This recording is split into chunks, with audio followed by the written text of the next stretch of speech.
the Honorable Steve Collier.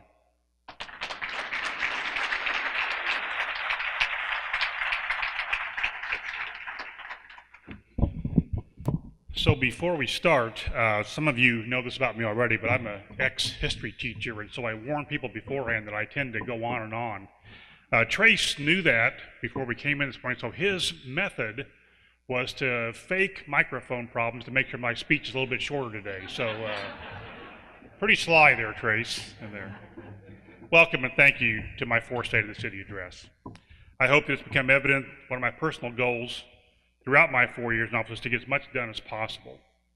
There's a lot to be done. My team constantly challenges ourselves on what we can get done and what can be our legacy to this city long after we're gone.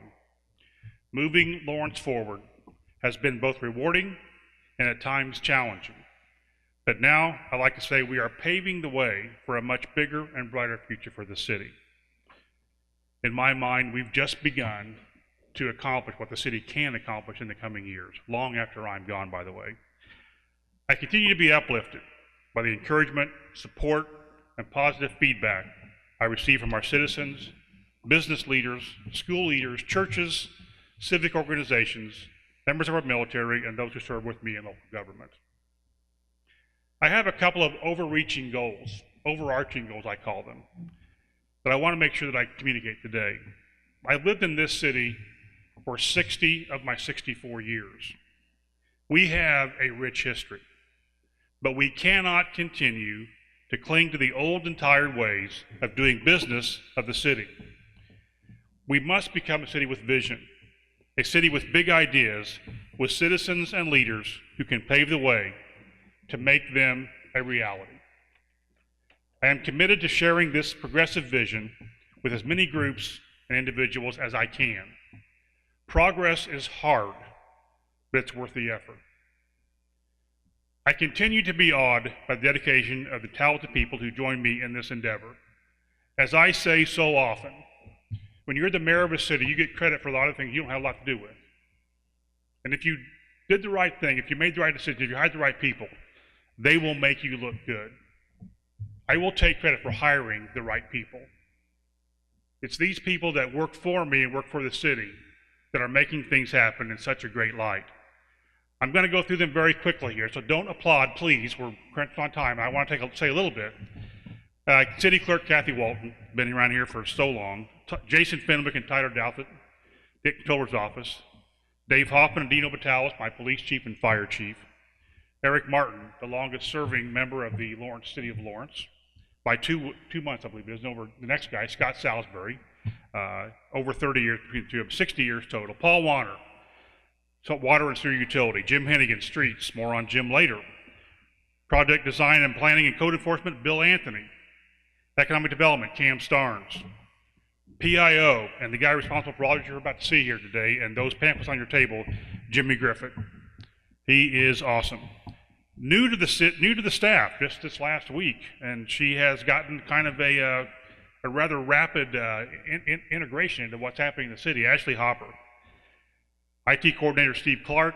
Don't ask me what he does. I couldn't tell you what it is anyway in there, but he does it right. My two people that Gal Fridays, Julie Cocola and Mary Jo, who make things run in the office. And of course, Human Resources Director Don Ita Steens. It's an inside joke. In December, we closed the books on 2018 with some very good news. The city ended the fiscal year with a general fund operating reserve that has nearly tripled in just 3 years. I'll say that again, nearly tripled in just 3 years. This reserve is vital for planning, emergencies, and mitigating unexpected changes in revenue. With this reserve, the city has reached a level of financial stability that, as expected, has resulted in 5 S&P upgrades in just the last 3 years. We have begun to plan and invest in capital projects. Today, I can report that by the end of 2018, we had, and Jason, don't shoot me for saying this, we have a savings account, operating reserve is the correct term, of $5.9 million.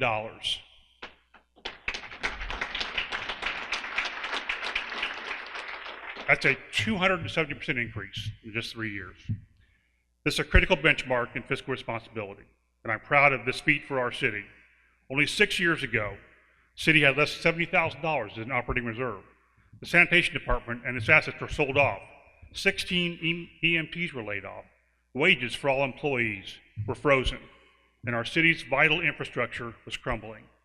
Today, I can proudly tell you that in just 3 years, we will have put down over $5 million in paving, put the finishing touches on our brand new Richart water plant, and we'll be opening the city's first standalone police headquarters later this year. As you'll soon find out, we're hiring again. On the private side, we have seen Arts to Remember, Valve Plus Meter, Mission Mechanical, Meyer Plastics, and several small businesses come to the city. Soon, 3G Refrigeration will open brand new facilities here in Lawrence. Just these businesses alone will bring nearly 500 high-paying jobs to the city. We're back open for business, and we're just getting started. For the third straight year, we have increased spending for public safety. Over $14 million in additional funding has been allocated to police and fire since 2016. We've replaced squad cars, battalion vehicles, engines, and ambulances, implemented body cameras, and provided raises to our first responders. We continue to prioritize technology and move the city forward with investment in this area. In the past 6 months, we've rolled out utility online bill paying, allowing customers to easily access their accounts and pay their monthly bill online. Coming soon, you will be able to apply and pay for permits online, reserve parks, facilities, and much more. We've installed payment kiosks throughout the city, and we'll look to expand this in the days and months to come. In April of 2017, the Civil City was upgraded by S&P to an A+. For the second year in a row, we received the Government Finance Officer's Distinguished Budget Award. This is the highest recognition a city can receive in budget preparation, and we were one of only 3 cities in the entire state of Indiana to get that award for 2 years in a row. We also received Tyler Technologies' Excellence Award for ERP innovation and efficiency. Hard to fathom considering that in late 2015, our IT department was in such poor shape that we suffered a devastating system crash and data loss. The impressive increase in the city's operating reserve will allow us to begin to plan for consistent investment in capital projects throughout the city, while eliminating interest costs for interim cash flow borrowing. For many years, the city had to borrow money for the first 6 months to make our payments till we got our allocation in June. Now, we don't have to do that anymore. We save about $255,000 every 6 months because we don't have to do that anymore. So it's one example of what it means to have a reserve like we have built up there. Thanks to Jason and his staff, our financial transparency has never been greater and can be accessed literally 24/7 online. We continue to set the standard for cooperative relationship with Lawrence Township Schools that brought us the marketing campaign, Great City, Great People, Great Schools. I can't tell you how often I visit with other mayors throughout the state, and they ask me about our relationship between the city and the school systems. I'm very proud of that. Pretty obvious given my background as 33 years in Lawrence Township Schools. But I couldn't do that, and I couldn't say that proudly if we didn't have the type of leadership we have here with us today. Dr. Smith, I'm pointing at you for your leadership, and thank you for what you've done. As they begin their endeavors to upgrade and expand their schools, we will enjoy working with them to help them accomplish their goals. There is a reason that MSDLT is the fastest growing school system in the state of Indiana. I'll repeat that for everyone to hear. We are the fastest growing school system in Indiana. That's something to be proud of. Yes, you can applaud.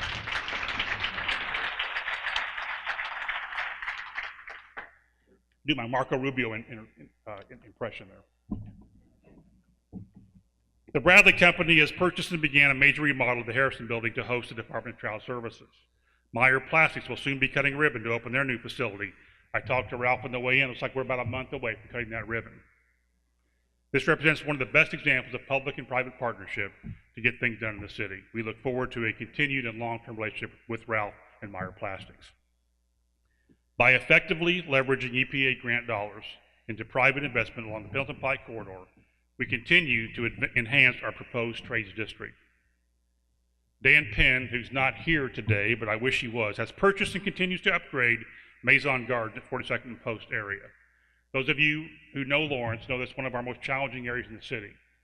Dan Penn has invested in excess of $1 million in trying to rebuild and upgrade Maison Gardens and try to rebuild the entire Post Road area over there. That will be a great help to both the city of Lawrence and, of course, the city of Indianapolis. We were able to successfully appeal a rezoning decision. We went downstairs with the help of Emily Hack and Larry Calloway. We were able to overturn a zoning decision with a unanimous vote before the DMD. That's impressive, and they understood how important it was to the city of Lawrence, city of Indianapolis, to get things turned around in this particular arena. Mr. Penn continues to invest millions of dollars, and he has done all this without asking a single penny from the city of Lawrence. Those are hard to find. The city continues to partner with Chris Barnett through our redevelopment commission, resulting in 2 Habitat for Humanity homes completed and transferred in 2018. One of the most heartwarming sights that you can experience as a mayor of the city, or as a member of the city, is to see those keys exchange hands at a Habitat house that changes hands into a family that well deserves it and has worked hard to get it. Facilitation and continued tech investment has an innovation with businesses such as Blue Ribbon Transport, Blue Meringue, Receivant, MMY Consulting, Springboard Marketing, and most recently, Val Plus Meet are expanding our tech base. We just received news that Lawrence Fort Bend has been named one of the 5 finalists in the Mira Award competition. Quite frankly, I didn't know what that was until the last month or so, but it's a big deal. This award, sponsored by TechPoint, that is designed to celebrate the best of tech in Indiana, we'll find out in about a month whether we're one of the winners. We're in the top 5. We'll find out in about a month whether we win or not. Aletha Dunstan with FHRA deserves a huge shout out. Aletha did all the work. She prepared it. Yeah. Aletha, you can stand, by the way. Nobody knows where you're at, so.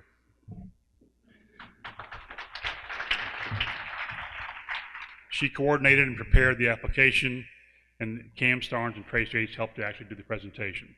So very helpful what will happen there.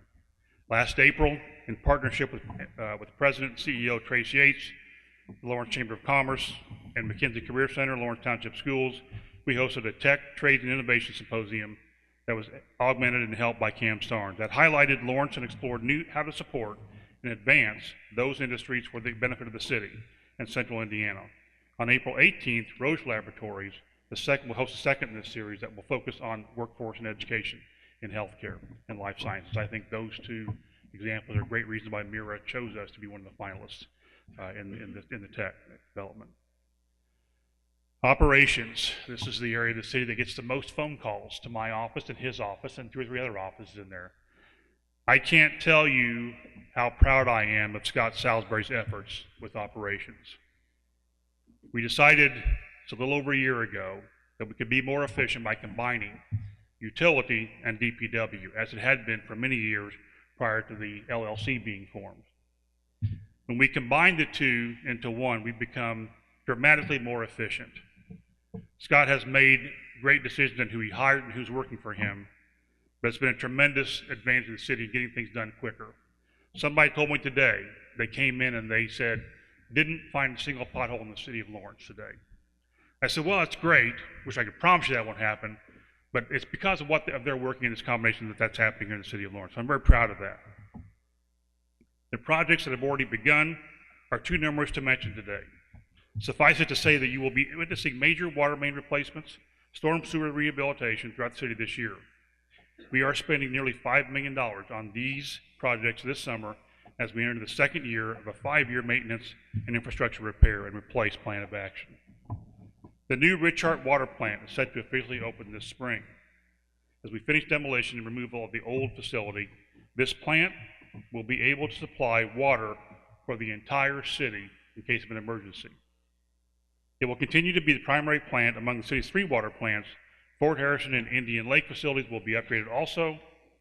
2 water storage and several main replacements are in line for second round of capital projects in our preliminary engineering report. To say that our utility is back on its feet again would be an understatement. Once again, this past summer, city officials sat down with representatives of Standard & Poor's to advocate for the improved financial status of the water utility. I should remind you that just 3 years ago, we were considered junk bond status. In September, the utility was upgraded to an investment grade of A- with positive outlook. This was our second consecutive two-notch upgrade in the last 2 years. For those of you who don't know, and I didn't, to get a two-notch upgrade from S&P in one SWAT is unusual. We've got two years in a row. The savings in debt service alone resulted in a $3.5 million savings that can be injected right back into the utility. After over a decade of neglect and mismanagement, our utility is financially on very solid ground. Early this past year, the water utility paid off a $1.5 million debt to the sewer utility.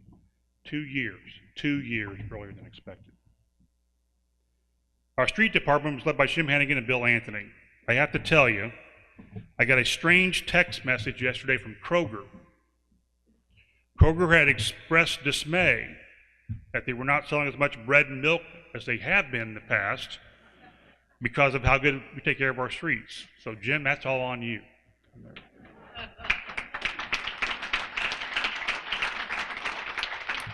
We fully expect that with the help of a substantial match from Community Crossroads grant, our aggressive paving will continue.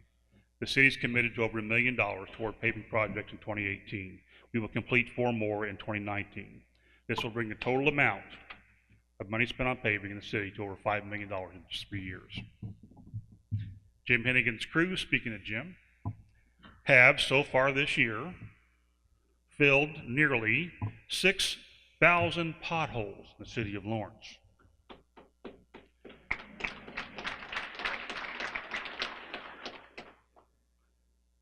I would reference him as Pothole Jim, but it wouldn't make any sense, would it? As you all know, it's been a rough year for road service, and we have had crews out earlier than ever before with a more durable hot mix.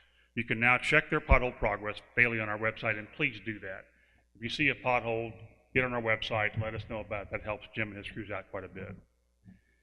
We've added a new salt truck, a new vac truck, a Mad Vac, which is a cool name for a giant vacuum sweeper. We think that'll help us pick up some of the trash along our roadways. But if you can, remind your fellow constituents and fellow friends and so on that picking up trash along the roadside really is not something that we like to do as a city.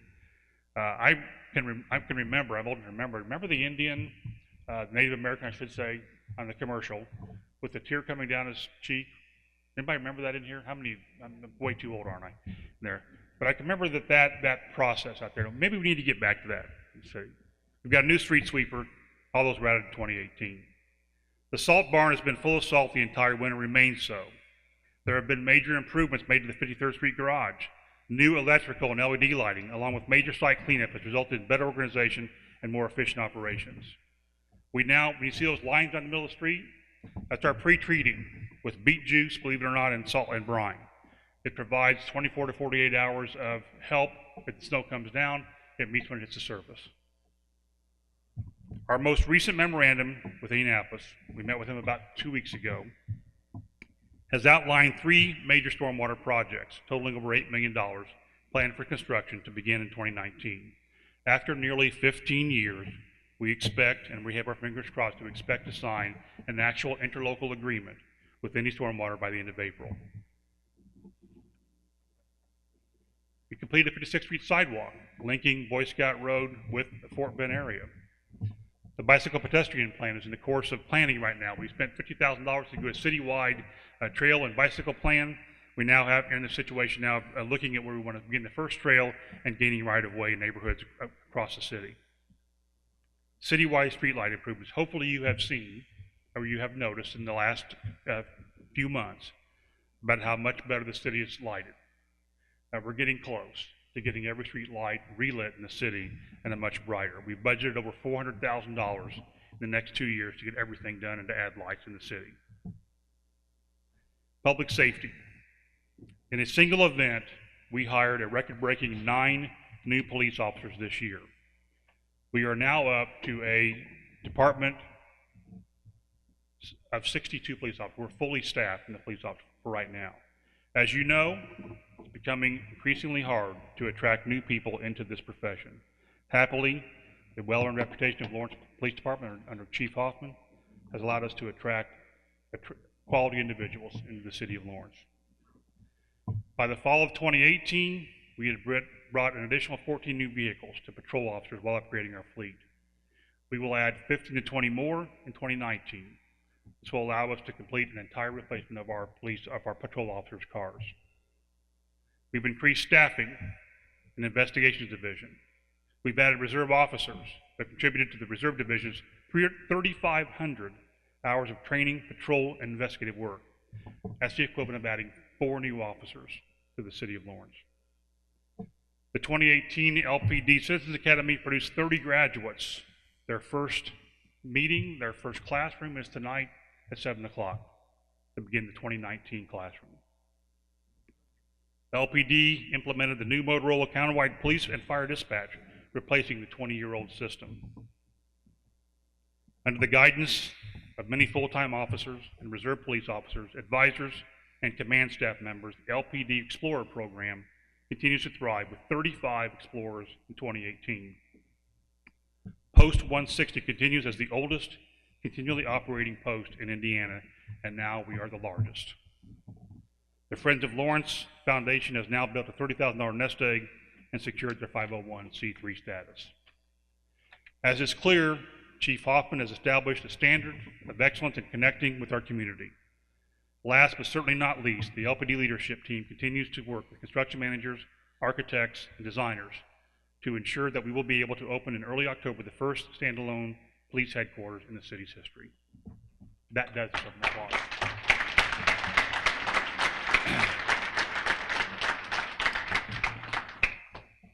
When I get to the fire department, before I start and get too far into it, we did suffer our first line of duty loss this year with the loss of Jeff Holt early in 2018. It was a tough loss for many of us, but I will say this. If you had a chance to be a participant or to view the processional and the funeral, and so the brotherhood exhibited by LFD along with many other departments in the central Indiana area who helped make that happen, it certainly was very heartfelt and very heartrending to me to watch that. In 2018, LFD put 2 new ambulances into service last year. We have ordered a new engine that will be placed into service shortly. Another new engine has been ordered and should be in service before the end of 2019. LFD continues to provide the smoke and fire alarms. I've gone out with our firefighters who provide proper placement and installation to all of our cities. It's one of the most fun things that you get to do is knock on doors, and I'm sitting there next to several firefighters and they want to know, is there a fire? That's the first thing they say. No, we want to check your alarms. So we go in and we check their smoke alarms and find out that about half of the ones we check, the batteries are not working and the beeps have gone whatever the other way. So I get to, because I'm 6'2" and because Nick Remmel's about 5'5", I get to actually put most of them up on the walls. Hear that, Nick? Back here in the back. Upgrades and improvements in our firehouses are ongoing as LFD purchased and installed 3 new water softeners, a gear-driven commercial washer, mold remediation at 2 stations, and major concrete work at Station 36. Later this year, we will begin the process of replacing Station 38. That's our oldest fire station. Design is currently in the works, and it appears as if work could start as early as the spring of 2020. Many of you already know this, but you've seen it on television and so on, but this is something that I am incredibly proud, and it's all because of the work and the tremendously unselfish giving of time of Chief Dino Vitalis. He celebrated his 30th year this year, the Firefighter Families Assistance.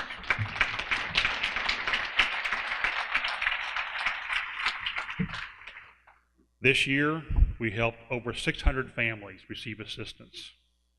Significantly, the Firefighter Family Assistance was able to raise over $10,000 in just over 2 weeks to help out those who were displaced at the Benjamin Courts, all because of Dino's leadership and, of course, the nature of the city of Lawrence and the people in the city of Lawrence in there. Let's take a moment and commend our first responders on their incredible and courageous efforts displayed at the December Benjamin Court fire. The coordinated efforts of LFD, IFD, LPD, and IMPD was truly inspiring. As I stood and watched members of my department put their lives at risk running towards the fire, I couldn't believe, and I couldn't have been prouder as a mayor.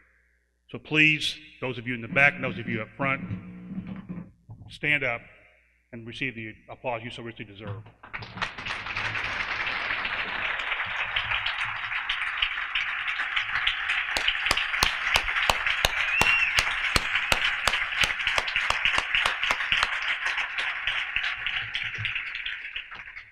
Be sure to join us this year for Community Safety Day in August. It's a great opportunity to see our public safety personnel conducting demonstrations. As added incentive, the 4th edition of Winging It with our first responders will be back. It's one of the most fun competitions we have, which we have police versus fire and a wing eating contest. On Dino's request, we reduced the number of chicken wings to 8 as opposed to 12. So Dino, we did reduce it this year, but guess what? Hoffman still beat you. So it's on you this year, Dino, at the Winging It this year at Community Safety Day. Eric Martin and his team provide fields to play multiple sports and maintain our acres of park for the citizens to enjoy. Lawrence is the 3rd greenest city in Indiana. The city is committed to making marked improvements and facilities for community engagement. I learned a couple of weeks ago that Eric went 11 years with no increase, in fact, a decrease in the park's budget. I'm happy to say that since 2015, we have increased parks funding nearly $800,000. Soon, Spring Fling will have nearly 200 children and 10,000 eggs be collected in less than 15 minutes. It's crazy. This can't take place without our dedicated park staff and, of course, the adults who help put it on and stuff every egg for the kids that are coming in. OYO, Fall Creek, and Community Park will soon begin league play. Eric and Judy Byron are partnering to establish weekends at the fort, with Fridays at the fort, theater at the fort, various bands and performances and sporting events throughout the spring and summer seasons. We've made downtown Lawrence the place to be on weekends and Friday through Saturday. July 4th this year will be bigger than ever. Another year of activity starting with, of course, the carnival at Community Park, June 29th through July 6th. This year, however, we're adding something. In partnership with the Fort Harrison YMCA, Geist Half Marathon in the City of Lawrence, we will host the inaugural Freedom 5K on Saturday morning to wrap up our July 4th festivities. But don't forget to be at the park on July 4th to see what, not even arguably, is the best fireworks display, certainly in Marion County. It's one of the few fireworks displays that you're actually ready for it to be over when it's over. It lasts so long. Parks play host to several additional free community events, Community Safety Days in August, Fall Festival in October, and a Lawrence Christmas in November. You've probably noticed the paint and upgrades to the outside of the Starrett Center. Walk inside and you'll see even more. We've upgraded the Starrett Center dramatically, spent nearly $150,000 in upgrades to the Starrett Center, and soon, thanks to the Cultural Campus grant, we'll be adding a brand new sound system. More on that here shortly. It is our hope that the city can partner with DFAS to resurface Harmon Way and Community Park. Those of you who don't know this, Harmon Way actually was built as a path for parks vehicles. When DFAS put a parking lot in back there, it became a street designation. So we're going to repave the entire thing this spring. We're hoping that underneath that asphalt that's deteriorating rapidly is their actual base. If not, it'll become a much more expensive project, but we'll get it done. Again, this year, the Fort Bend Farmers Market will be in its 3rd year. Every Thursday from 4 to 7, starting in June, locally grown fruits and vegetables, crafts, baked goods, meats will be available. Participation more than doubled in 2018, and we've now merged with Garfield Park Market in Indianapolis to provide an even bigger array of vendors. There are usually some food trucks available too. This past year, Lawrence hosted its first Oktoberfest. Now, I have to admit, it took a little bit of a selling job to me to actually say, okay, is that something we can do in the city of Lawrence? Well, thanks to leadership provided by Jimmy Griffin and Jason Fenwick, they were able to convince me that this is something that would work in the city. So this year, we started with our first one. I went over there about a half hour before they was supposed to start, and there were 150 people in line. To say that it was a success would be an understatement. And we plan on, I know right now that the vendors all want to come back We'll probably expand it a little bit more this year, but the Oktoberfest will be in September again this year. Don't know why, that's just the way they do it, apparently. Our Blue Star Banner program, under the outstanding leadership of Mary Jo Rothenbush, will continue to collaborate with MSDLT schools and the Adopt a Blue Star Letter writing campaign for deployed service members. This was a really cool idea in which we sought out help from Lawrence Township students to write letters of support for our troops. They were actually exceedingly good about doing that. We were able to give those to the families at the Blue Star dinner and pass those on to the families and the members of the service. The American Legion Post 510 Color Guard honored the Blue Star Banner program with a brand new flag, which will be displayed at various functions and events throughout the year, such as the 4th of July Parade, Community Safety Day, and the annual dinner. In April, 9 service members will receive either their new banner, one for rank, or change of promotion, or replacement banner due to wear and tear, thanks to the Oaklandon Community Development Association's generous donation. And I believe Kathy Walton was a big leader in making that happen. What to look for in 2019? As we continue to progress toward the opening of a police station at 5150 Post Road, we will begin to see continued interest and needed investment and development on this part of the city. We have already seen quite a bit of interest along the Post Road corridor. With the advent and the progress of the Purple Line, we'll see that happen even quicker. We will begin to see Purple Line progress along Post Road, and we must be certainly ready for whatever adjustments we have to make.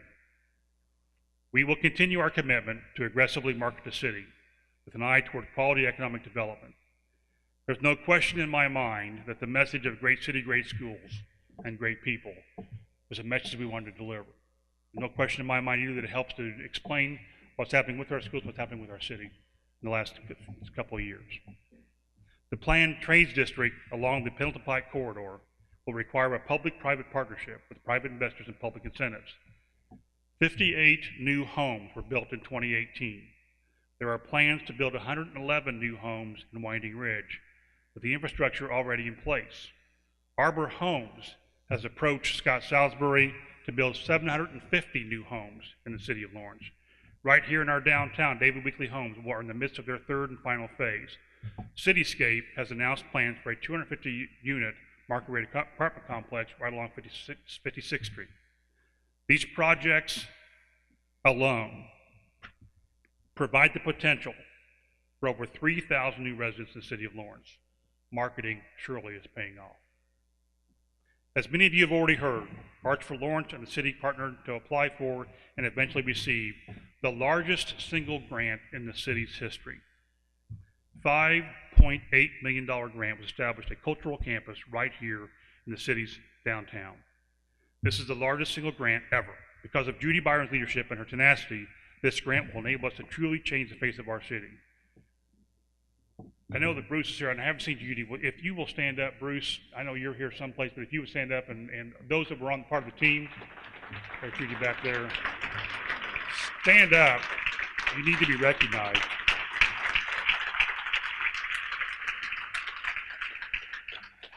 I knew Judy was a tenacious person from the day I met her.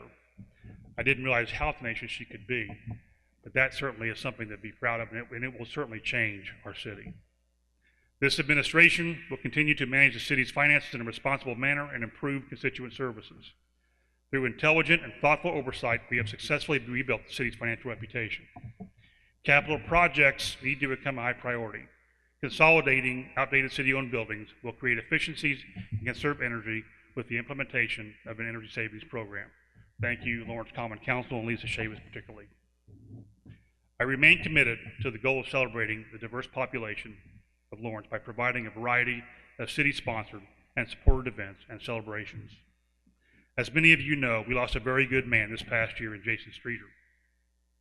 Very early in his coming to my administration, we talked openly and frankly about the overwhelming advantages of Lawrence's rich and diverse culture. We began to plan to formalize this endeavor.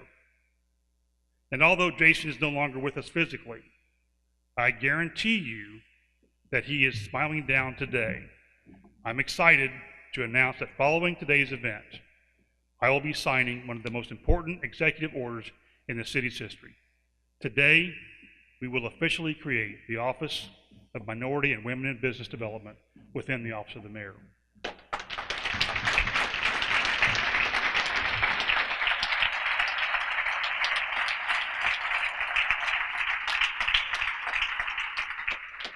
my HR director, Donita Steens,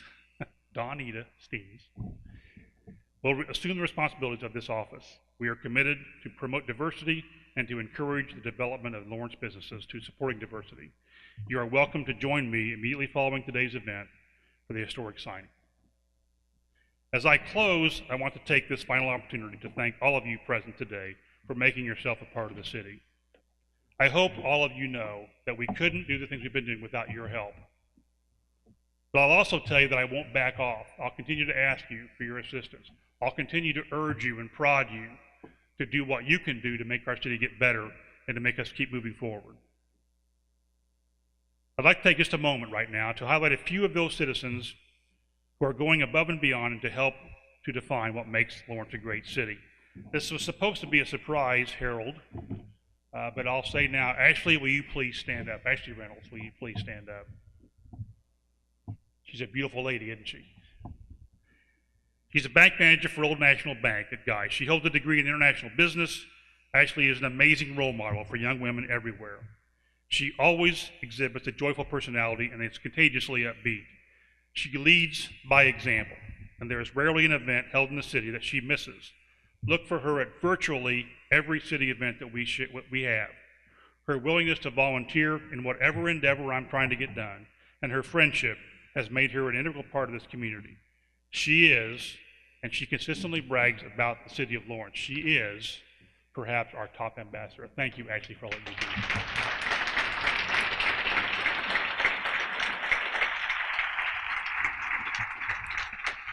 This guy's known to everybody, and actually he's been a mayor longer than I have. He's the unofficial mayor of Lawrence. Marion, would you stand, please?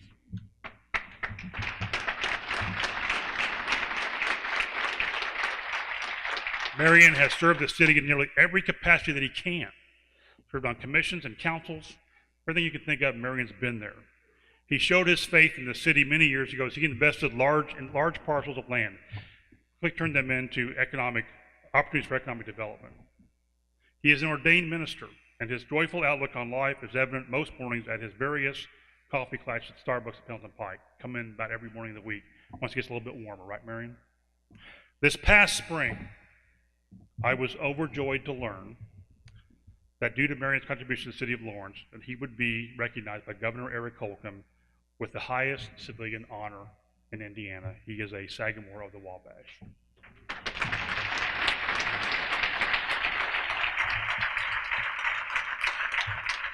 Okay, Elliot, it's your turn now. This young lady, stand up, Elliot. This young lady is one of the most upbeat people I have ever had the pleasure of getting to know. If you are ever feeling down or just sorry for yourself, just spend a few minutes with Elliot. She has served as director of the State of Indiana's Commission for Hispanic and Latino Affairs, as strategic initiative manager for Indianapolis Emergency Management Agency. She currently serves as an adjunct professor at IUPUI and holds a master's degree in public affairs, and is the wonderful mother of 3 awesome kids. Last summer, I had the great opportunity to add Elia to my staff. Her tireless energy has had an immediate and lasting impact. In her role as Director of Crime Prevention and Community Outreach, she has provided the conduit to many individuals and groups to interact with our first responders. Elia, you have literally been a godsend. I like to be able to see and talk with you every single day. I'm so proud that you're a citizen of Lawrence. Thank you, Elia.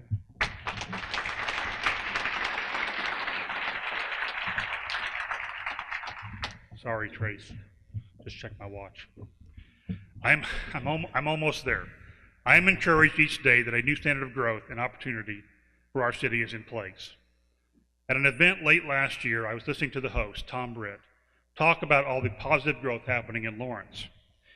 He used now what's become one of my favorite phrases. He stated, if you live in Lawrence, you surely can feel the wind at your back.